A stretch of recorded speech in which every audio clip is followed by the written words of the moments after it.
Good morning, Nick. Good morning, Shirley. Let's begin today with our last session of this first module, Principles of Scientific and Academic Writing for Research and Publication Purposes.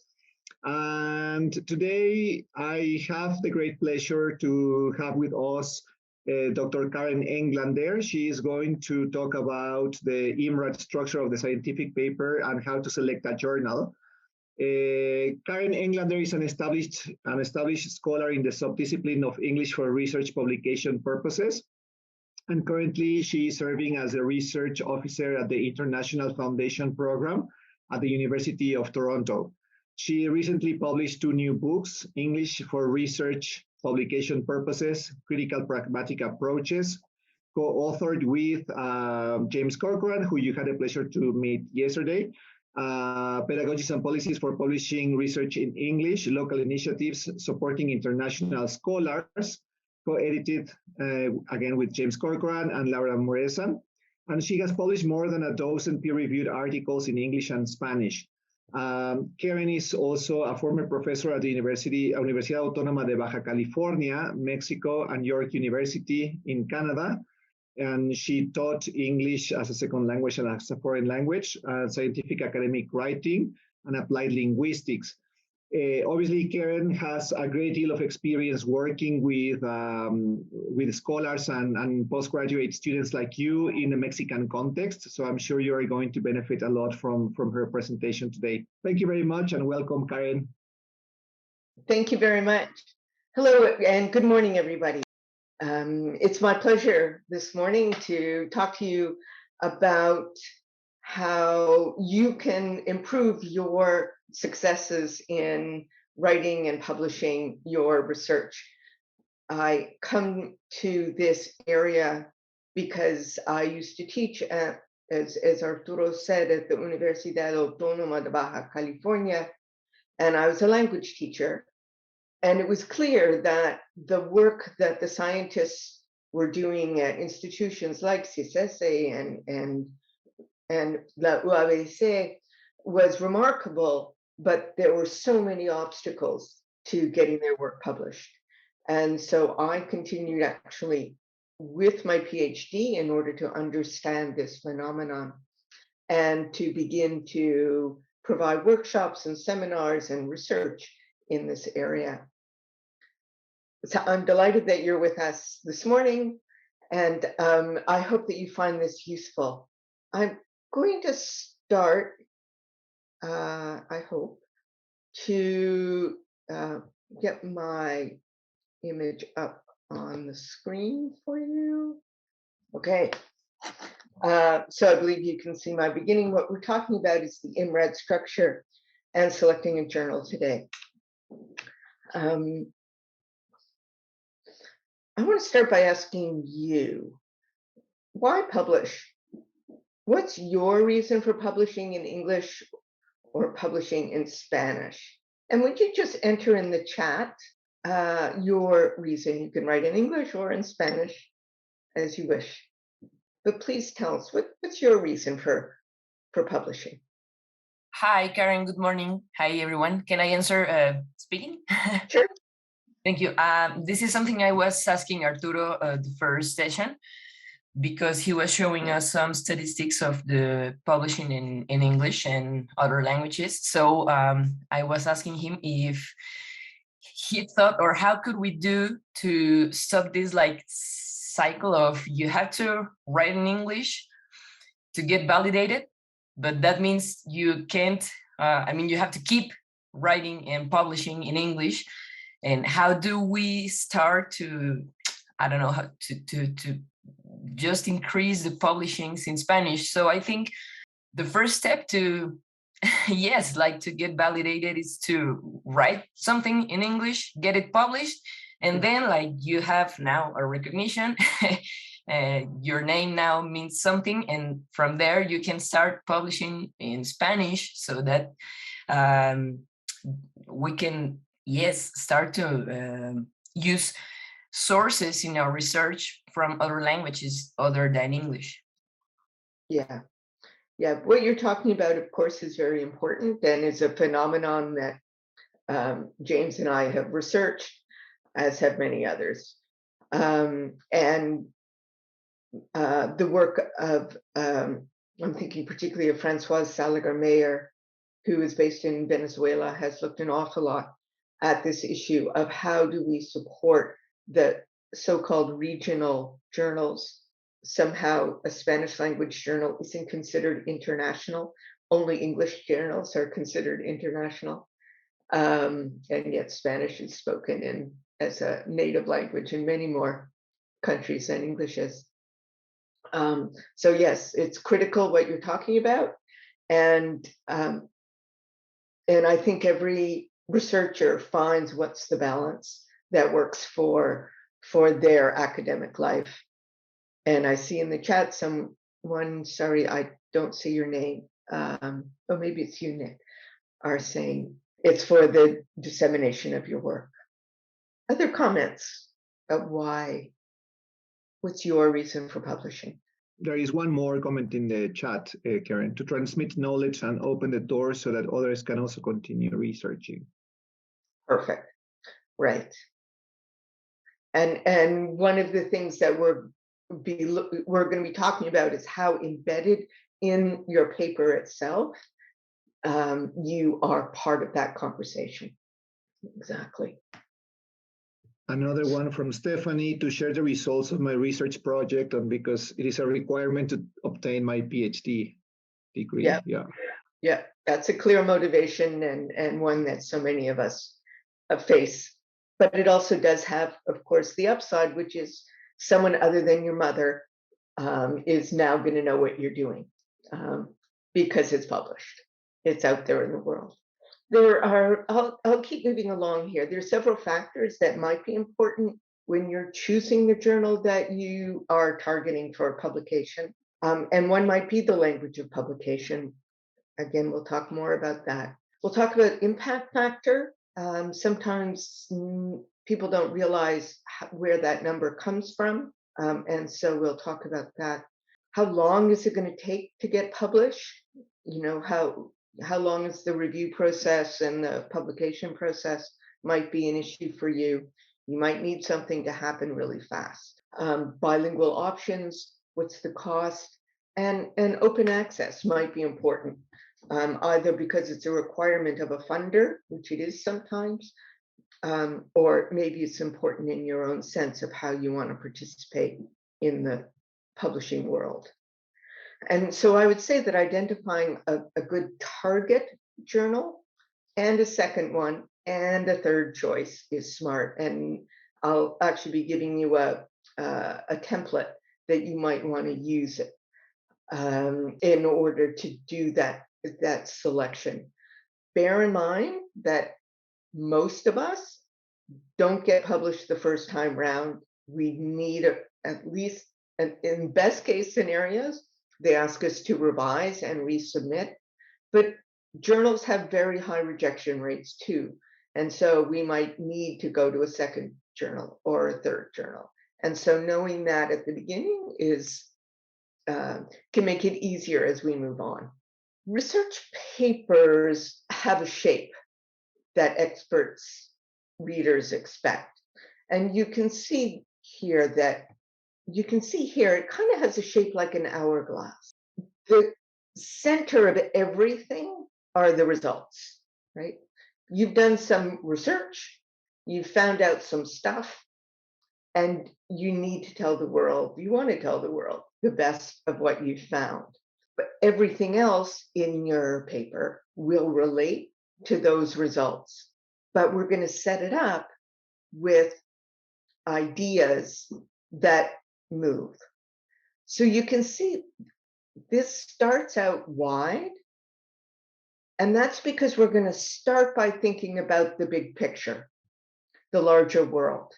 And then we're going to get more and more focused on what it is, the question that we want to answer.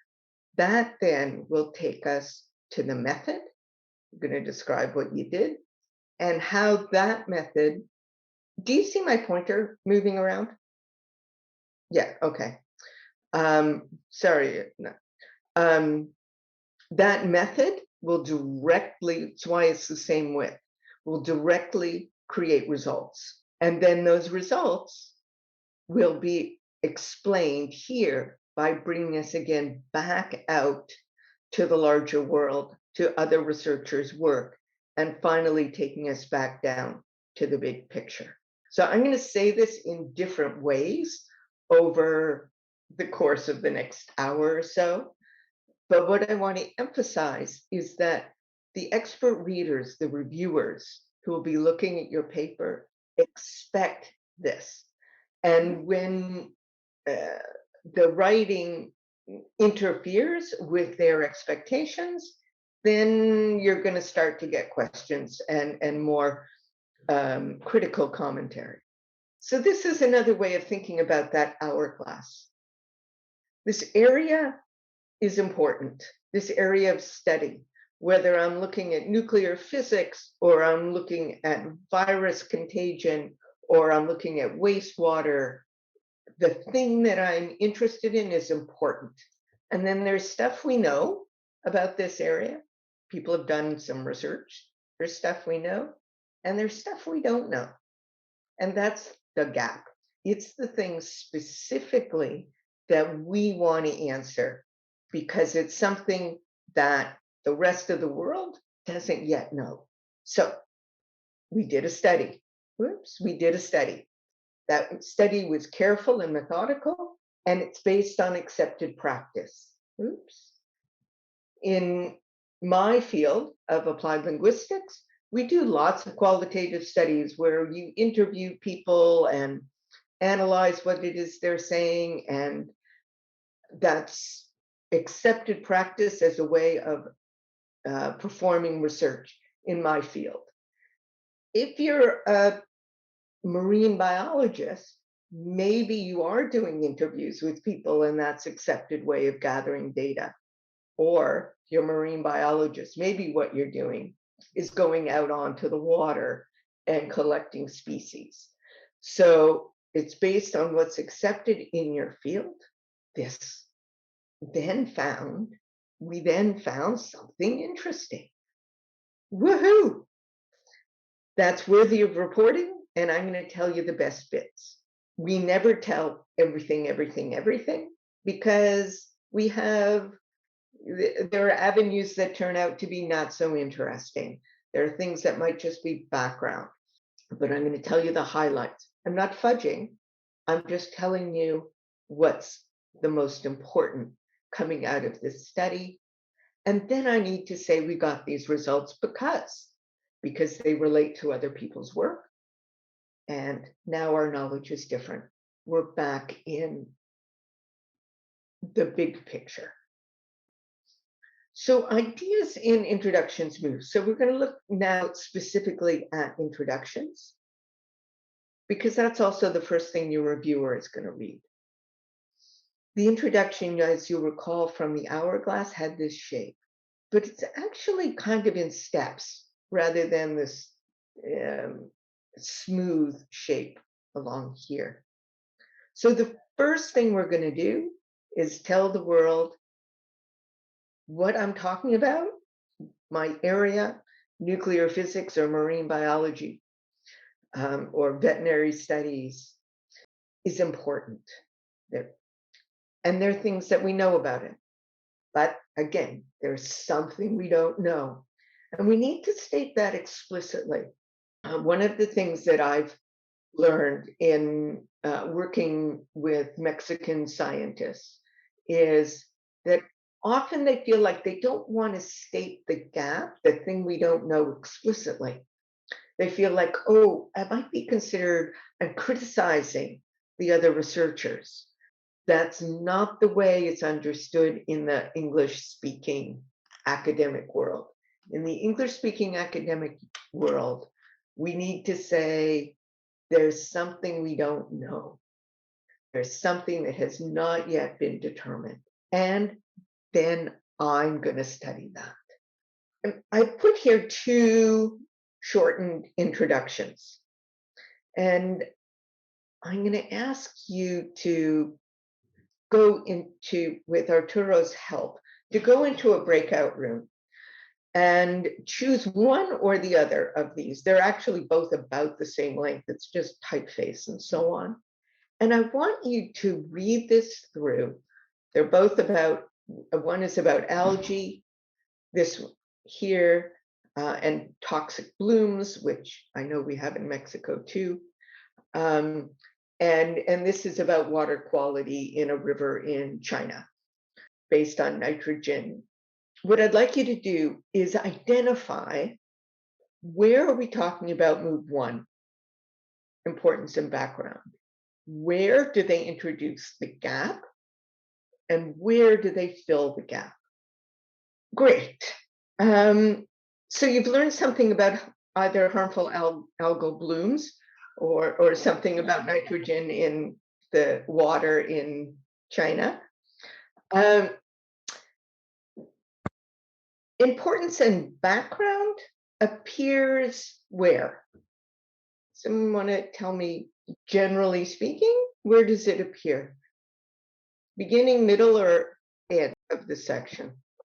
Absolutely. And that's true in both cases. In the one we're talking about, the blooms, the algae, where does the gap begin? What are the words that indicate there's a gap? While numerous studies have been conducted. Exactly. And they go on to say there is limited information. So we know there's a gap, right? Mm-hmm. There's not enough that we know. And how do we fill the gap? The objective was to study, was therefore to investigate the toxin transfer. Right. That's a really typical way of organizing the introduction. And then we'll see that for those of you who read The River in China. Little is known. Little is known. Little is known about the effects on the water quality. Again, it's really clear what we don't know. And we're going to fill the gap by investigating the relationship between this and this. And even here telling us the importance of it, this will allow development of science-based measures. Okay. So this kind of language, we're going to just look at a little bit more closely. If we want to say that this stuff is important, one of the ways we can do that is saying, if we look in the first one, there's widespread, it's widespread and worldwide. Whoops. That's telling your reader, oh my goodness, this is important. This is a big picture stuff, right? It's worldwide, and many of these cause illness in humans. Oh my goodness, can't have that, right? So we're telling the world this is a big picture. This is important. In the case of the river in China, how are we making this important? We've got population growth, economic development, but water quality is deteriorating. Oh my goodness. It's fragile. It's insufficient. There's a shortage. These are critical problems hindering development. So we're making the case right in the very first sentence that the area that we're talking about is important. And then just to look at other kinds of language. So as you think about your work, we want to sort of establish the territory, showing the importance by saying there's an increased interest in, there's a need for, there's a growing interest in, something is a favorite topic, something is important. The relationship between this and this have been investigated for 15 years or 300 years. Many studies have focused on this. So notice that we can make it important by saying that it's a new growing interest, increasing interest, or it's old. It's been around for a long time. We position, as the writer, we position why it's important and how it's important. And then we're going to talk about what we know. The gap, as you found, is very often indicated with a however. or there's little attention, few studies, little data. These studies have emphasized this, but that. We've looked at algal transfer, but not during a bloom, toxin transfer, but not during a bloom. Okay, we want to indicate specifically what it is that we don't know so that then we can fill that. Typically, then we're going to say the aim of this paper is, or in this paper, we report the results of. It was designed to investigate. The aim was, in this paper, we will provide. And so as we continue to look at the hourglass, we see that the introduction and the discussion tend to actually, they're reverse images of each other. We've talked a lot now about the introduction, the study area is important, we know certain things, there's a gap, and I'm going to fill it in this way. And then the discussion takes us back out to the larger world. We often hear from scholars that the most difficult section to write is the discussion, because that's the part where not only am I summarizing the major findings, usually it's a very first kind of statement, and we have to summarize the key results, but we need to put it in the context of what other people have written or said about my topic, and then explain its implications for the big picture. So again, here we have the structure of this hourglass. The area of study is important. There are things we know, but something we don't, and I'm going to tell you what that is. I did research in ways that are acceptable and reliable. I found really important stuff, and here are the highlights. And then I can explain my results, how they fit in with the rest of the research, and I can comment on how my findings contribute to the big picture. Before we go here, do you have questions? Questions, either you want to speak or you want to put it in the chat? Arturo said one of the comments that came up in the break room was, where do I put my research question? And the research question may well be in the final, it might be in the final part of the introduction, because we're asking the question, I don't know, how does toxin transfer from shellfish to humans? My method is going to discuss how I answer that question. It's possible that you would put the research question in the method section to open it up, but I suspect that it would be more clear to be putting it into the introduction. Thank you. I would just like to ask you if you would say that this is the general structure for an introduction, whether it is for a to publish in some journal, or this can also apply to a doctoral dissertation, just in different scales. I mean, I'm guessing the introduction in a dissertation is going to be bigger than the introduction in the paper. But would you say the structure is the same? Yeah. Okay. Okay, thank you. One of the things that differentiates typically a research paper from your dissertation is your dissertation is likely taking on a whole lot more than what you're going to be reporting in a paper. Part of the purpose of a dissertation usually is to demonstrate to your committee and experts in the field that you've investigated every possible avenue. And that's not what we do in a research paper. In a research paper, it's much more targeted to one fundamental gap. And so one of your responsibilities as an author of a research paper, as opposed to a dissertation, because the dissertation, again, right, you're telling your committee that I know all about this field.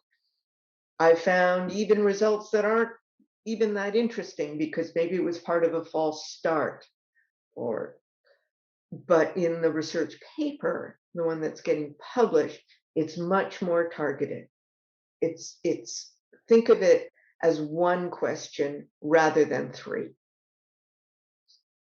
Here you see this again, right? The areas of the structure, right? The area is important. There's stuff we know and stuff we don't know. We did a study that was careful and methodical based on accepted practice. We found something that's worthy of reporting, and I'm going to tell you the best bits. And we got these results because they relate to others, people's work as I understand it. And now the world is different because I have new research that I'm contributing. So what I've pulled out here are a series of phrases, usually, that appear in different sections. One of the things you don't want to do, unless your journal actually allows it, is you don't want to be putting your method into your results. You don't want to be mixing your results, which is what you found, with your discussion, because discussion is about what other people have been doing. Because when you start doing that, then you're violating the expectations of the reviewer. But here's now knowing the idea behind each section. Take a couple of minutes and just think about which section would something like this would these phrases appear. It's very likely that something or other, because something or other, I'm saying that you'd find that in the discussion. Why? Because I'm speculating. It's very likely that, I mean, I'm pretty sure, but I'm trying to understand why we got these results. So that's the kind of statement we'd see in the discussion. Something yielded a total of something. Yeah, and anyone agree? Maybe it could also go in the introduction if you're like stating the current situation of something. Perhaps. Like maybe stating in the last year a study was made to determine something and it yielded a total of whatever. It might be maybe a part of the introduction, like the background. Yeah, I see what you're saying, and I agree. In terms of reporting with others, these are things that we already know, stuff that we know. And I also agree that probably we'll also see it in results.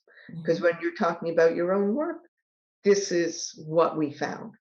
We found something specific. So in contrast to the work of Smith, where is that going to appear? I'd say the introduction is like, oh yeah, the introduction. Or it's how they relate to others' work.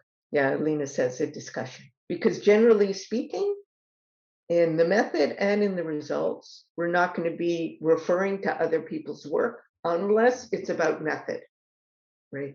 We perform this in accordance with Jones 2002.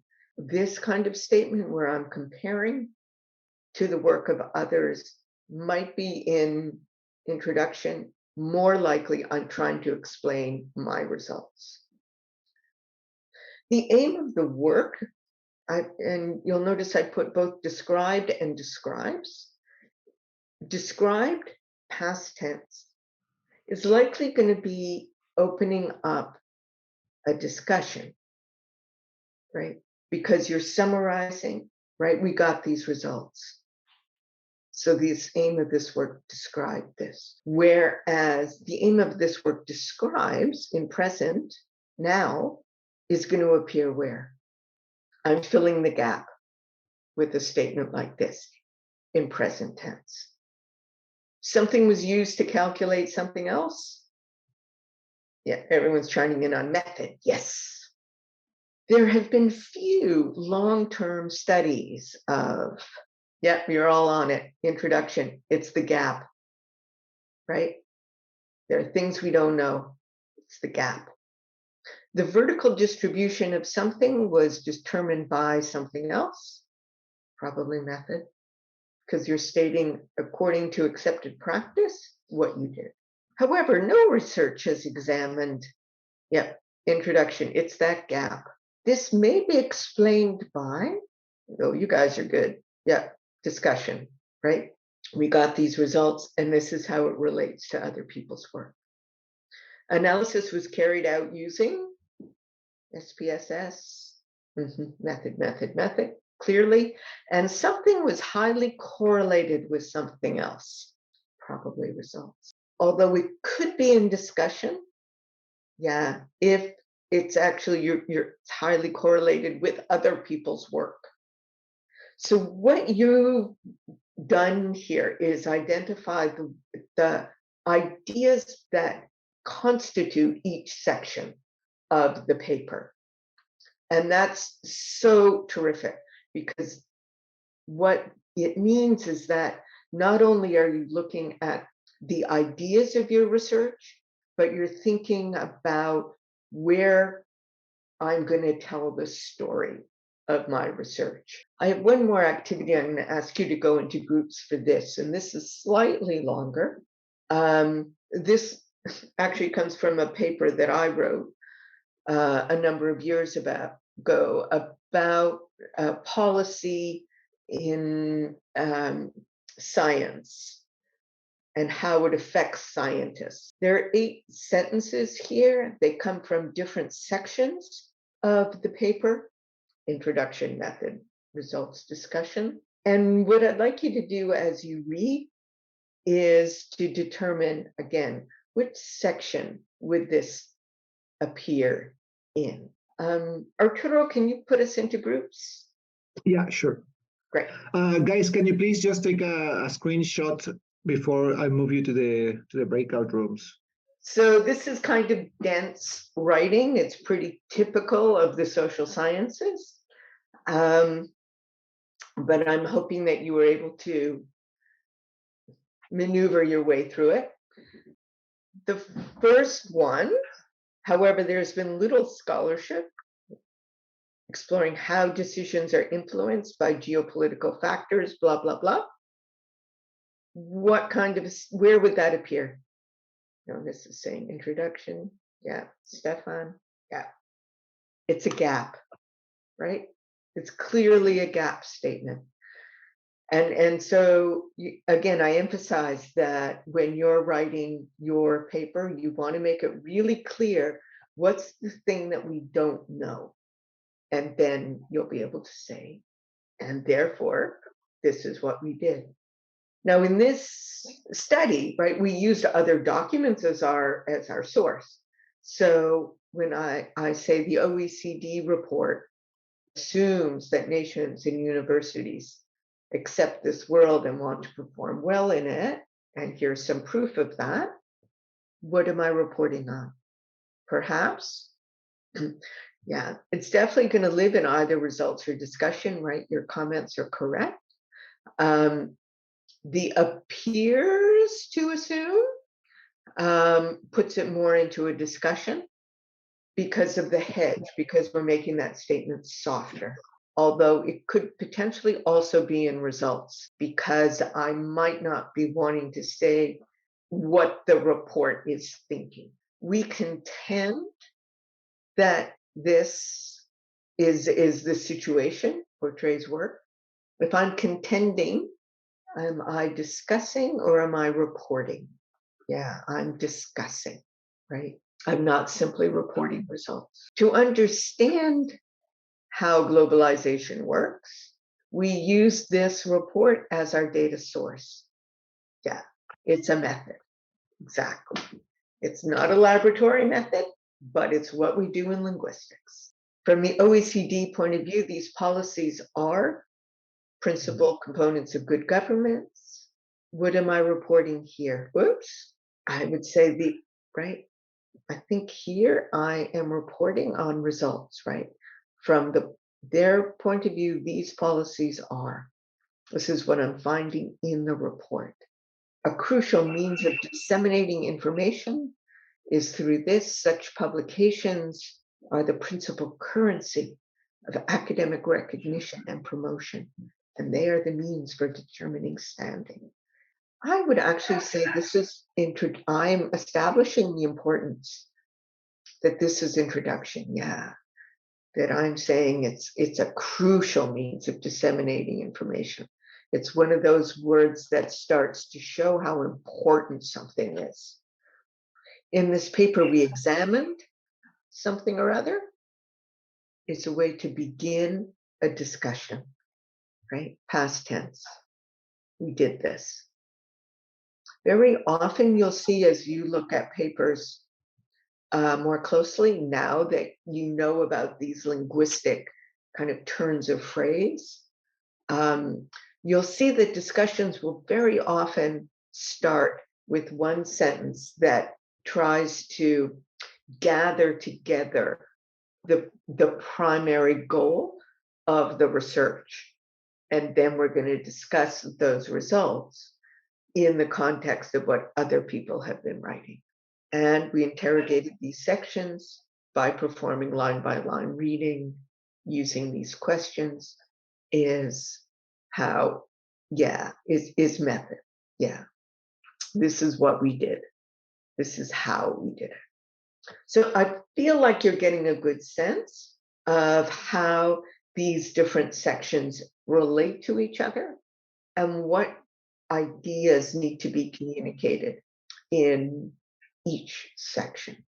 I'm going to leave. So this is the structure of the IMRAD, the introduction, method, results, and discussion.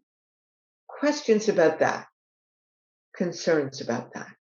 Sorry, maybe I just would like to add, Karen, I think it's important, and eventually we will do that during the workshop, is that students are familiarize with different journals and ways of constructing this research article. I remember when I took the workshop for the first time in 2016, there was this student from, I don't know, I think it was from philosophy, the student from philosophy and the student from history. It was so difficult to try to understand how journals work in these specific fields. I'm sure in hard sciences, natural sciences, it's this structure. It's what most likely will appear in journals. But yeah, there are some journals like philosophy and history where I don't know what people do. It's also important for students to get familiarized with the journal, especially where they want to publish, because that's where they will see and try to mirror what they write. Yeah. Those fields of the humanities and like history, like philosophy, like art, are much more an argumentative style of writing rather than a clear methods results discussion, right? Because their methods aren't as not that they're less rigorous, but they're not as defined. It's a framework, no? Like sometimes they base their arguments on a framework. And so those of us who are working in the natural sciences or the hard sciences that have the IMRAD structure are in some ways have it much easier because it's much more defined. You might find, as you know, Arturo, as you were saying, that in the particular journal you're aiming for, they might put methods last because that's a trend sometimes.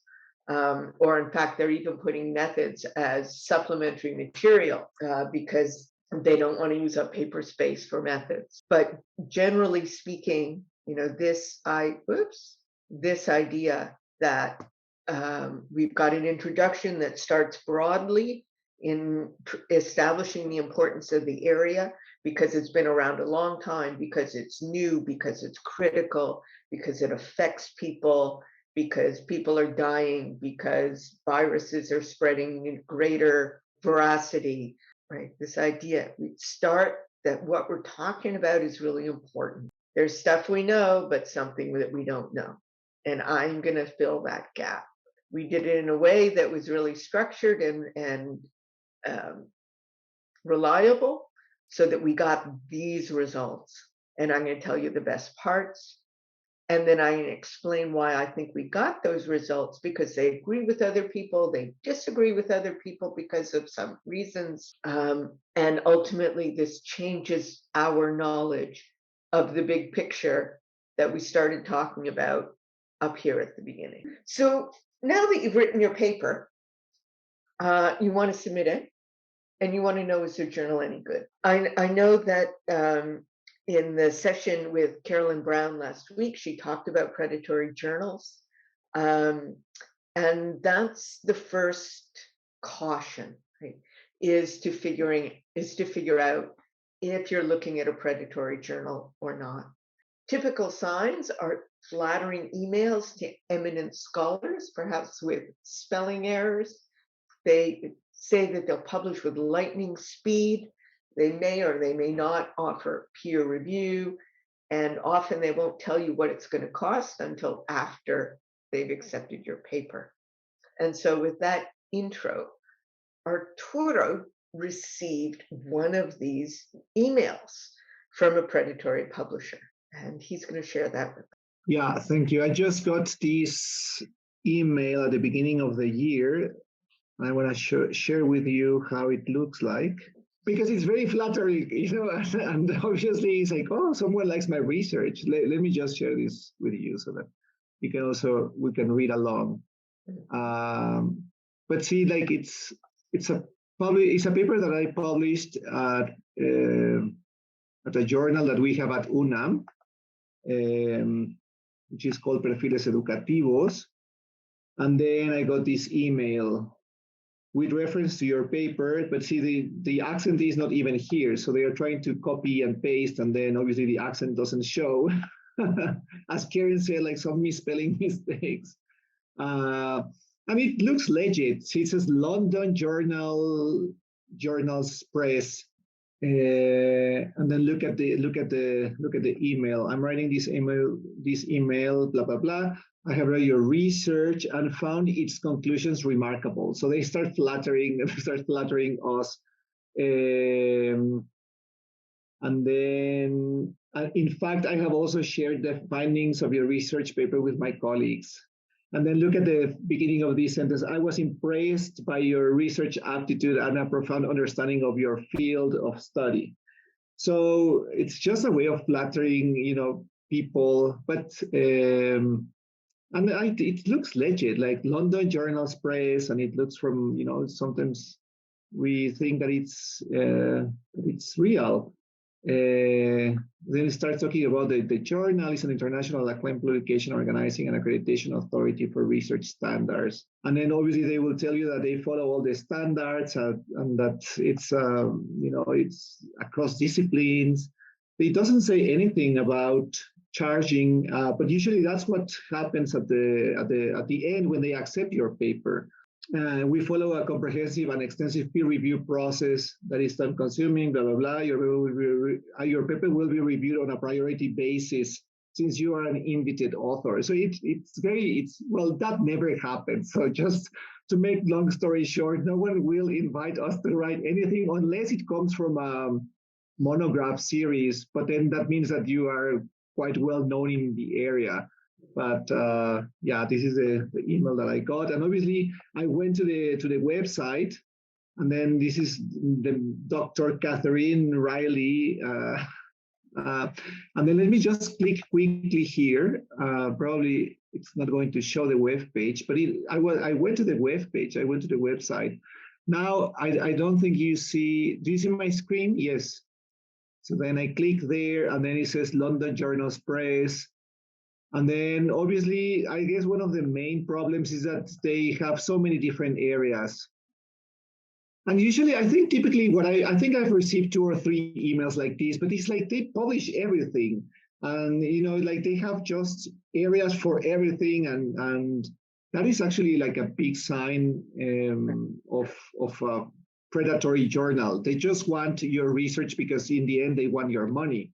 And as Karen said, in the end, they will tell you, oh, by the way, we are willing to accept your paper with minor revisions, which I don't know if they actually even say that, but then you have to pay $300 or 300 euros to publish your paper.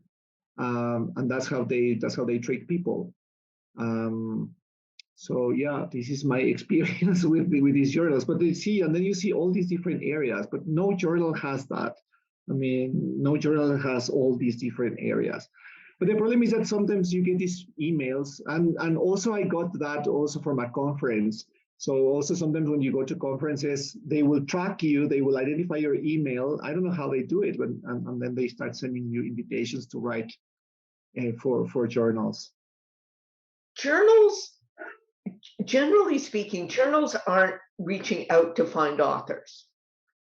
Generally speaking, the reputable journals have so many submissions that they're trying to eliminate your manuscript. They're not inviting you. You know, you're not one of the gurus yet in the field.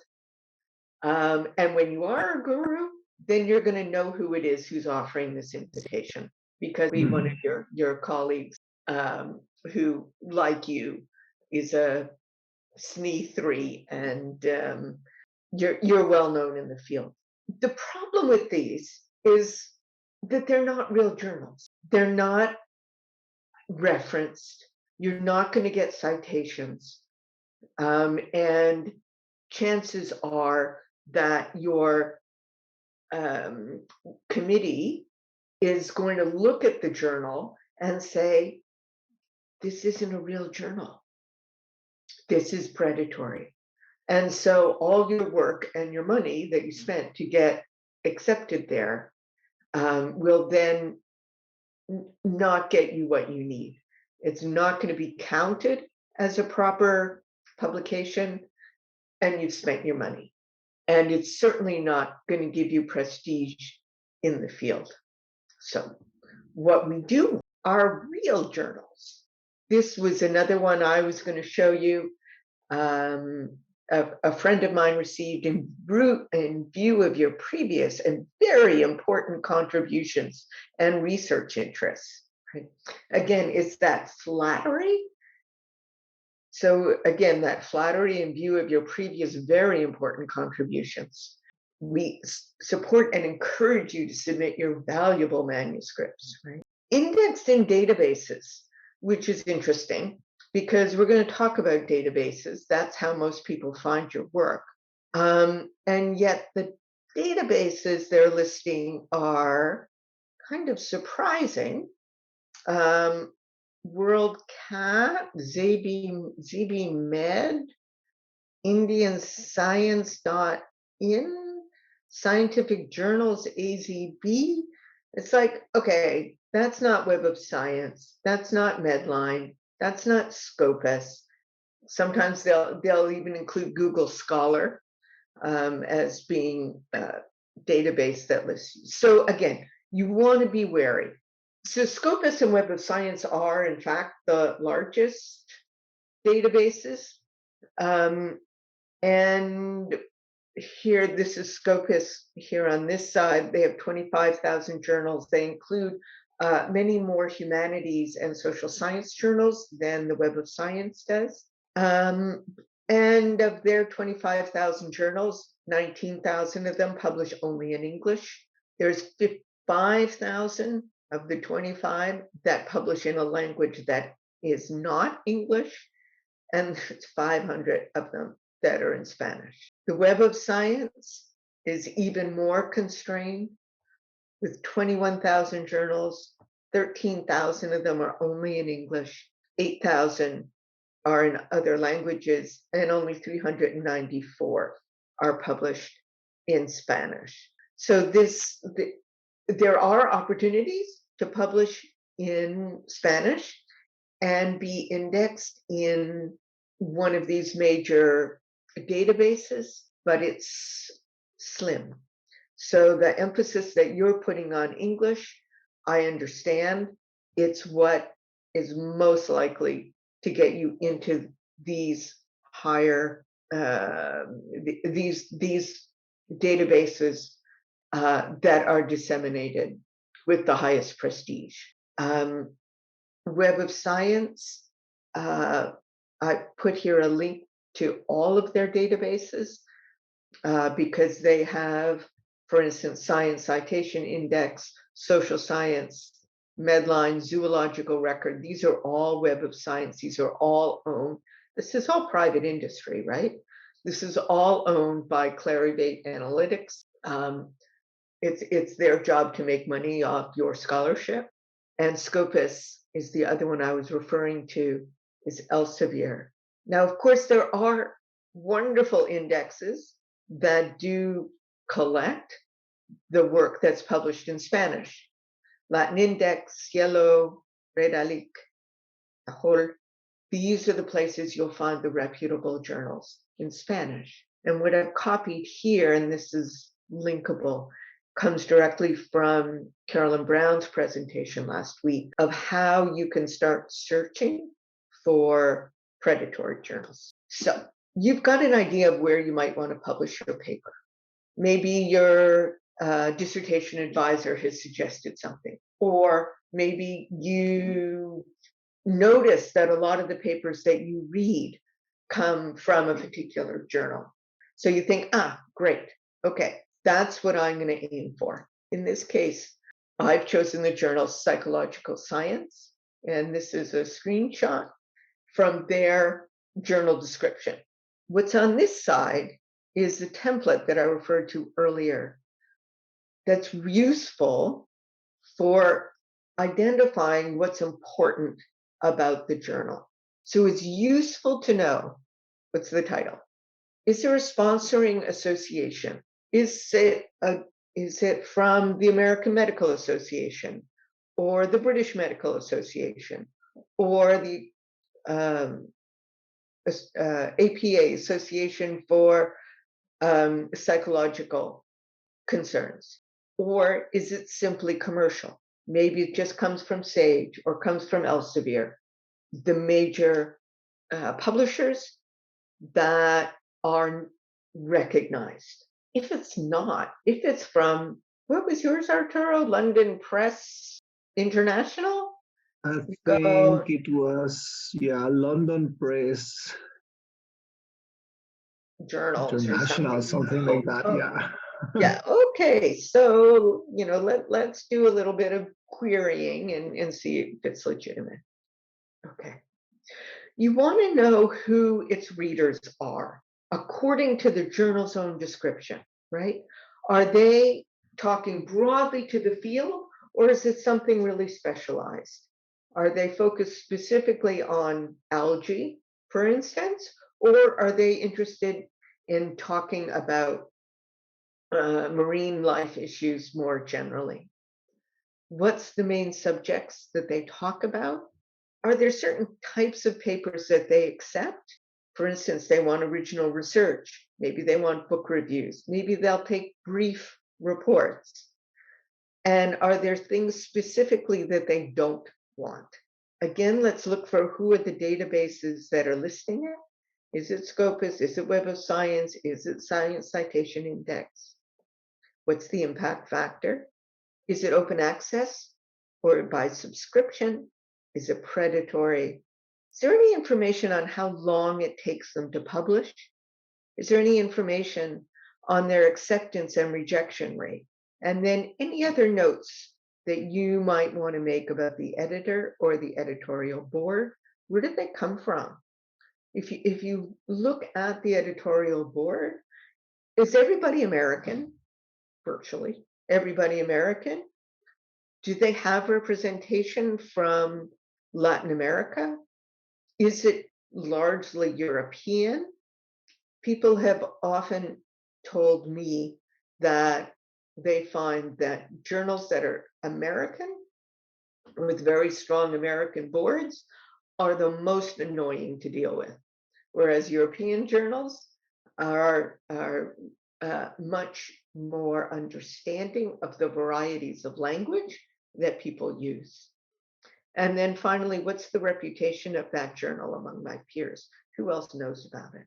So with this in mind, we can look at this description and find out a lot of this information. Title of the journal, Psychological Science. Sponsoring, it's the Journal of the Association for Psychological Science. Anything else on publisher? It's not actually appearing here. What do they want? They want cutting edge research articles, short reports. Okay. So types of papers here, we have research articles and short reports. What do they cover? The entire spectrum of the science of psychology. It's looking at cognitive, social, developmental, and health, as well as behavior science and biopsychology. So in terms of the readers and the subjects, it's very broad in this field. It routinely features studies employing novel research methods. Ooh, okay. So they want something new and fancy and the most innovative techniques of analysis. They don't want old style stuff. Some other information they provide, and that's also useful when developing your template, is 22 days to first decision. Okay, you're going to get an answer quick of either they're going to send it out to review or they're going to reject it outright because you've written a paper about dreams and they're not really interested in dreams. 74 days to publication, and then they're telling you about how well it is impactful, that its impact factor is 4.9, which is actually pretty darn high. See something in the chat. So what I'm going to ask you to do next, because this idea of looking closely at the scope of the journal is important, because if you submit something that doesn't fit their scope, you'll get rejected out of hand. It's not going to go even out to review, right? So you want to learn to look at it closely. And so next page here, again, I'm going to give you an activity. This is about Rorschach ink blots. Do you know what those are? You know, there's, you put some ink on a piece of paper and you squish it together and you get this funny looking image, and then you're supposed to use that to understand your psychology. This has been what you've been researching. And you've written 3 different kinds of papers based on your research. One is you've written a paper on how the results of the test can be used to determine the presence or absence of mental illness with teenagers. You've written a different paper, and it's about using the test with teenagers who have, that should say addiction problems, not addition, addiction problems, who are undergoing treatment. And your third paper is about how the results of a Rorschach test can be used to design treatment for Mexican juvenile offenders, right? Kids who get in trouble with the law. So you've got 3 different papers. They're all based on Rorschach ink blots, but they all have each has a different focus. And what I've given you here are the scope from 4 different journals. Psychiatric Services wants new applications of established clinical or research instruments with populations that are receiving mental health services. Basic work on the development of new scales should not be submitted. So remember, there was that question on the template. Are there things they don't want? Well, if you were looking at this paper, at this journal, and you did a new scale, they're not going to want to read your paper. Here's another journal, Consulting in Clinical Psychiatry, Treatment and Prevention in All Areas of Clinical and Clinical Health Psychology, broad clinical scientist practitioner audience. Psychological assessment, they want empirical research on measurement and evaluation. Submissions are welcome in the areas of assessment processes, clinical judgment, decision-making models. And then there's criminal justice and behavior. Again, sorry, my typographical error. Peer-reviewed monthly promotes scholarly evaluations of assessment, classification, prevention, intervention, and treatment programs to help the correctional profession develop programs based on informative theoretical research foundations. Okay. So you've got 3 papers and you've got 4 journals. Again, Arturo, could you put us into groups and determine which journal you're going to submit which paper to? And again, if we could do this for about 5 minutes, that would be great. Okay, guys, please go to the breakout room, and I hope you took a screenshot before. I hope that you've found that when you think about what's the focus of my paper and what is it that the journal wants to know about, is that it gets to be quite a matching contest. Did you decide on where you want to submit paper number 1, which is using the test with mental illness with teenagers? Does it go to journal 1, journal 2, or journal 3? Psychiatric services, that sounds pretty consistent. Would you like to tell me what was your clue? What was your cue? Would you like to unmute? Tell us. Because of the psychometric work. Because of the psychometric work, yeah. And I would say this is not new scales, right? Rorschachs have been around for 100 years. If we were inventing a new test, then they wouldn't want it, but we're using an established research instrument. Then I think, yeah, I agree, it's a good match. This one for teenagers who are undergoing treatment for addiction. Where do you want to submit that one, number 2? Yeah, I think it would work. I agree. It would work here in psychological assessment because, again, they're concerned with measurement and evaluation in the field of psychology, clinical judgment, and so on. I also think it might be worth sending it here because they're looking at treatment and prevention in number 2. Right?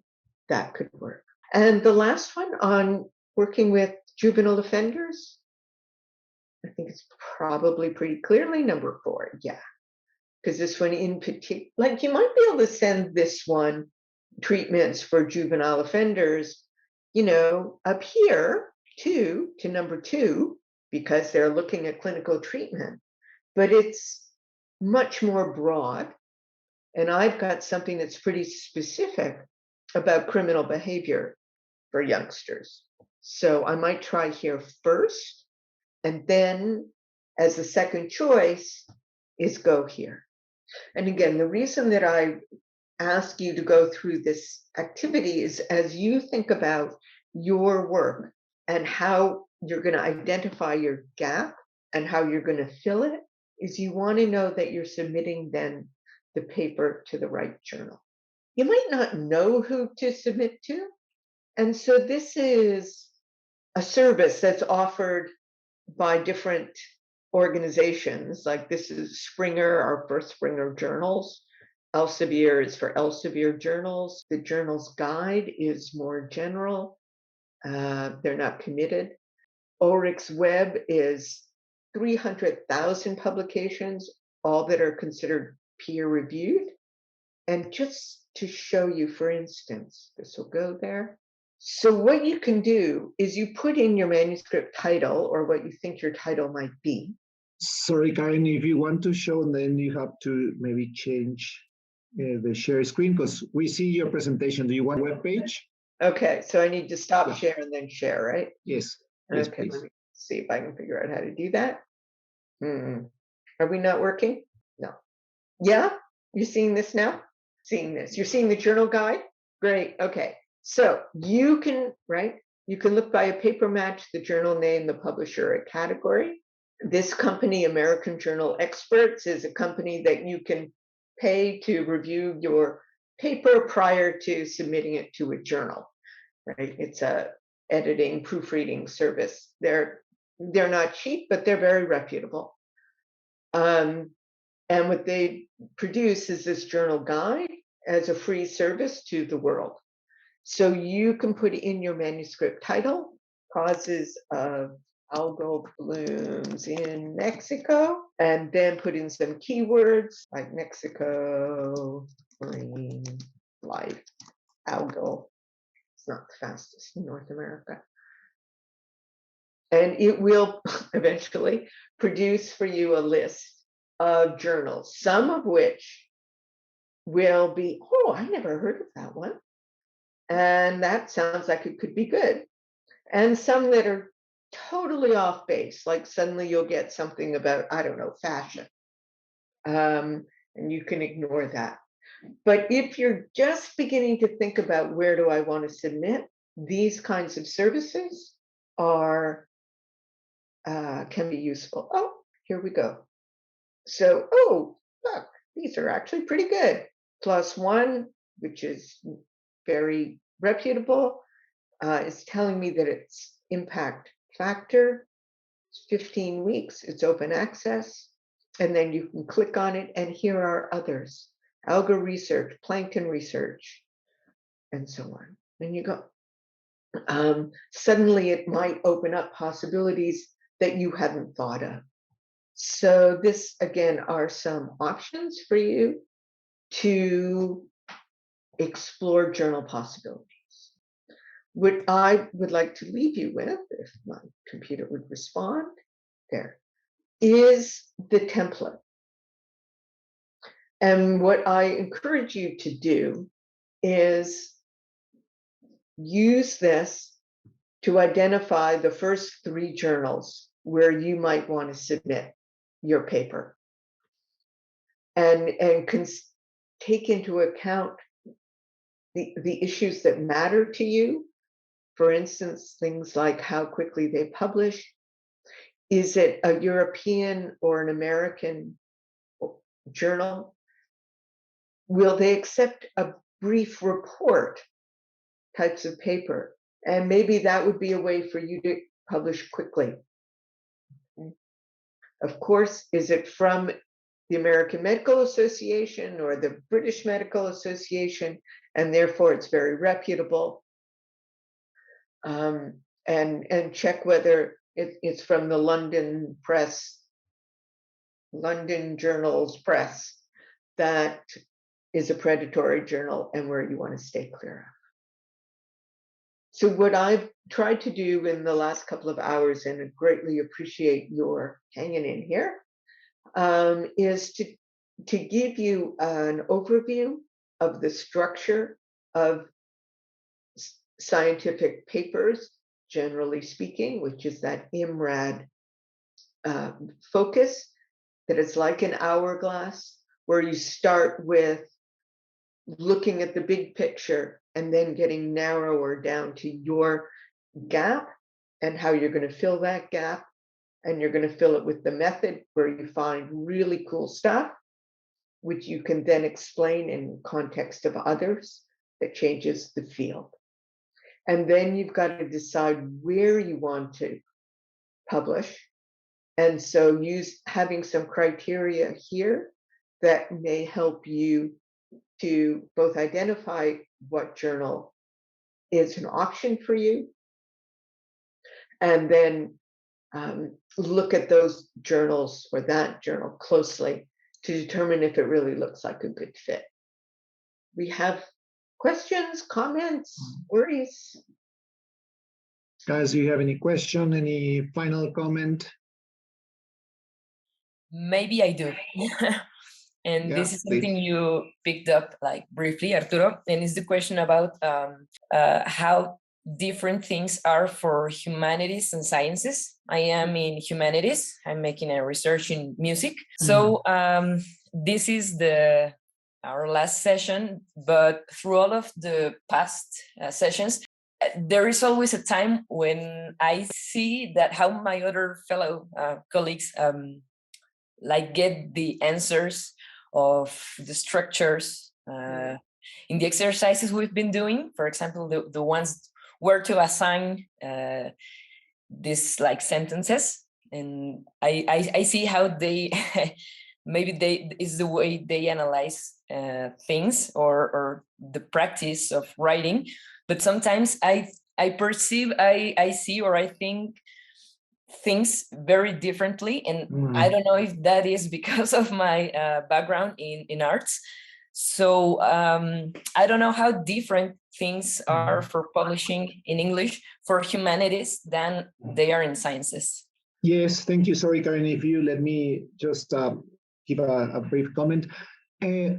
Yes, thank you, Nonis. I agree with you. And even in our own disciplines, you have no idea how different it is in applied linguistics. Let's talk about what Karen and I belong to in applied linguistics, and how journals are so different depending on what sort of applied linguistics are you in. If you're in language testing and assessment, it's so different from other fields where you do more ethnographic work. So even in our own disciplines, journals are very different, and the ways of conducting research and trying to publish is also very, very different. The intention of this first module was to give you like the very, very general or overarching principles of like academic writing for publishing purposes. And then the idea of the workshop and the course, I send you an email with information about that, is to actually start, you then are going to start looking at your own journals, and specifically where you are taking information for your thesis, because this is where you are going to take the data for your paper. And this is going to be an interesting work in which, although we are going to be together in different people from different areas, but you are going to be working at your own papers and see, obviously, for example, what Karen showed is maybe in our areas, she showed examples of how we look at gaps, how we look at the introduction, how are the moves. But then you are going to look at in your specific field and how people in your field are doing that. And then I hope by doing that, it's going to be also beneficial for you to start identifying, like taking chunks of phrases that you can use for constructing your own research paper. So the aim of the first course will be that, to start identifying from your own field and journals that you select these commonalities in your own field, and also to start writing, even if it's, because it's not going to be important to bring your own data, but it's going to be good for you to start also developing these writing strategies. Thank you. Thank you very much. Yes, Karen, do you want to say anything else? I would just add on to what Arturo was saying, for you, Nonis, and people who are in fields that don't follow this more constrained IMRAD format, that you'll find often that papers in your field are making an argument. It's still a process of saying, this is the way we've looked at something up until now, right? This is the way we have interpreted Mozart's sonatas.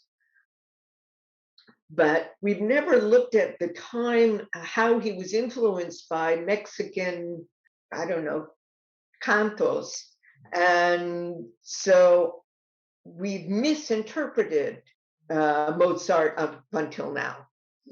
So there's still a need to say, this is what we know, and this is something that we don't know or we've never done before. And now I'm going to build the argument to show you that this is important and it has this influence. It's not empirical in the same way that the hard sciences are, but it's still very much making a case. And I hope, I'm sure, with Arturo's guidance over the rest of the course, that he'll be able to give you those tools to do this same kind of analysis with your papers and with journals in your field. Okay, thank you, Karen. Thank you very much, Karen, and thank you all also for your interest. And I know this is a very initial stage where you are, but we have to start somewhere. And I hope you get interested in the course and join us.